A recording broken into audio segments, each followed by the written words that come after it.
Hello there, this is Ron Wills coming back at you with yet another video. Today, I'm doing a review of the book, newly published book by uh, Master Yao and Yamache Morris called Awakening the Master Masculine. And I had mentioned Master Yao in a few videos here and there, particularly when I was talking about his book Awakening the Master Feminine, which I talked about the House of the Woman. Now, this newest book is it just like there were four cornerstones to the House of a Woman, and that the things that really made a woman feminine. This book discusses the cornerstones to the House of the Man, the things that make him masculine, and he talks about the four masculine archetypes. Now, these are the four things that the man, all men are capable of. And this is based not just on, this ain't something he made up, but this is something that has been a part of like human societies since time immemorial with men. I mean, the popular thing is like now some men who may not have heard of this, but they understand that a man has to protect, provide, lead, and make love to a woman. That's basically the house of the man right there. Now he uses certain archetypes to describe each set of attributes, and the house of the man includes well, it starts with the warrior, and that's the act of engagement. The warrior is the man who defends folks, who fights for a cause, who defends the family, defends the community, defends the children. That's the person that's going to confront you if you get out of pocket. The ego, that's the logical thinking aspect of a man, the reasoning aspect, the one that can make a step-by-step plan, one that can see ahead. Then you have the hunter.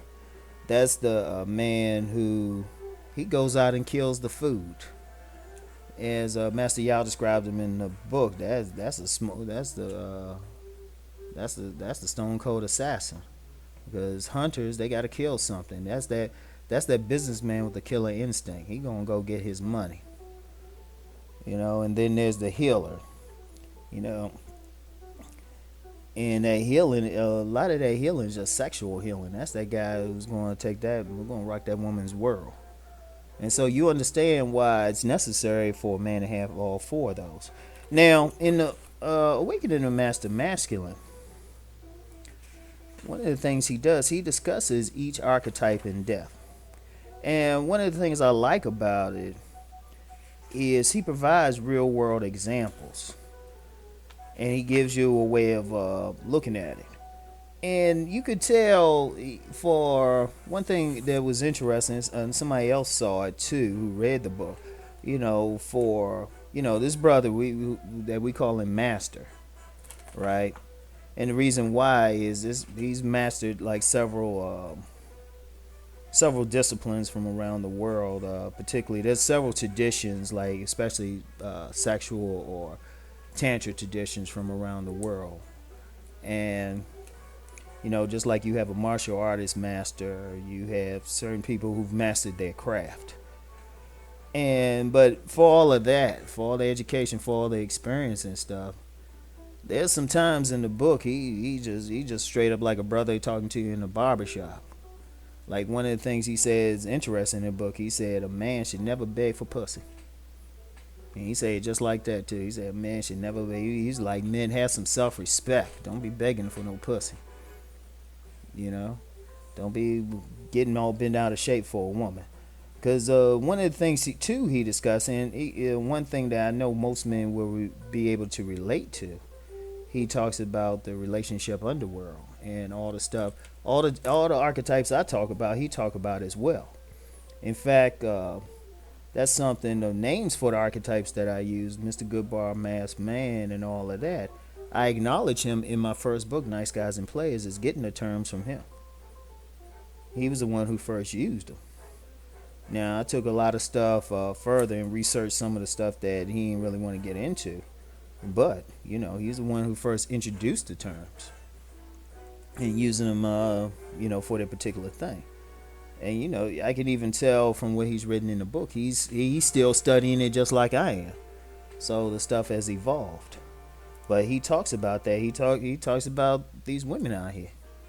He's saying what's going on with what's really going on with them. I need to get the book for that. I ain't gonna get deep into that because that's some stuff that'll get into some whole other conversation. But he touches on the issues. I mean, he understands what's going on out here. But once you read it, you get a context. And one of the best things is he's giving solutions. He's giving solutions as to what men need to do. And he's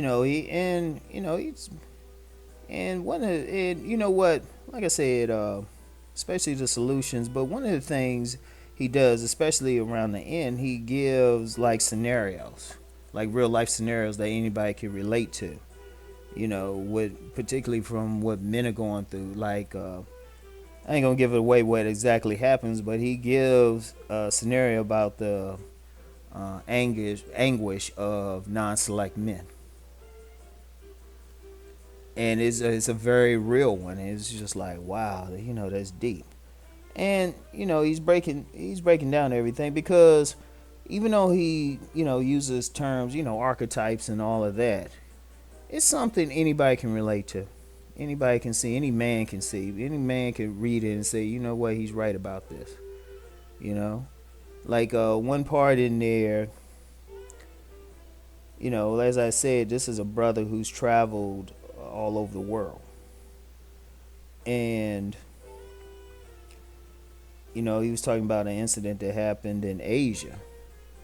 And, you read it and you understand the need we have in the community for patriarchs.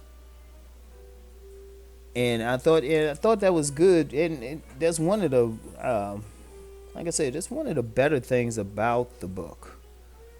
He does give you real world examples, and he gives you stuff to think about, because, in the example he gave about, this Asian patriarch, he's like, you know what, that's what we need in the community. I know that's a dirty word to some feminist types. But the thing with patriarchs, they keep order.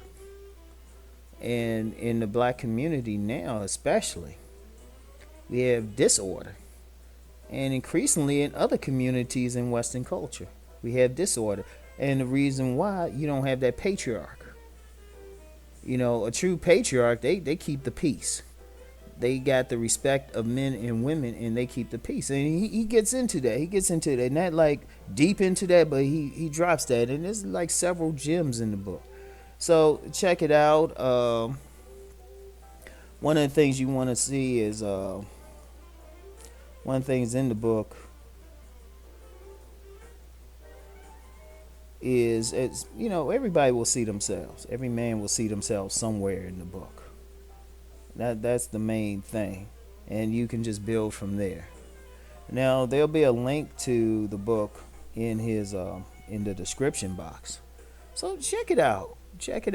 And I would just say this: very good book, but be prepared as a man to really challenge yourself, because he's going to say some stuff and you might not like it. He got some, like, one thing about it, he don't mince words, and he tell you straight up, hey, you know what, you ain't gonna like what I'm about to say in some instances, but it has to be said.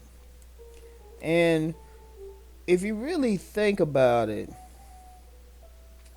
if a man wants to have that warrior in him, and just to use one of the archetypes, the main thing he has to confront is not the outside world, but he has to look in the mirror and confront who he is as a man.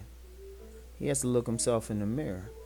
And I think this is probably the most important thing about this book. It's going to make you think as a man.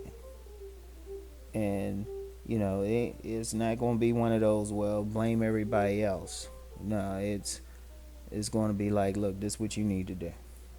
So, anyway, that's it. Check out the book. I'll talk to y'all later. Peace.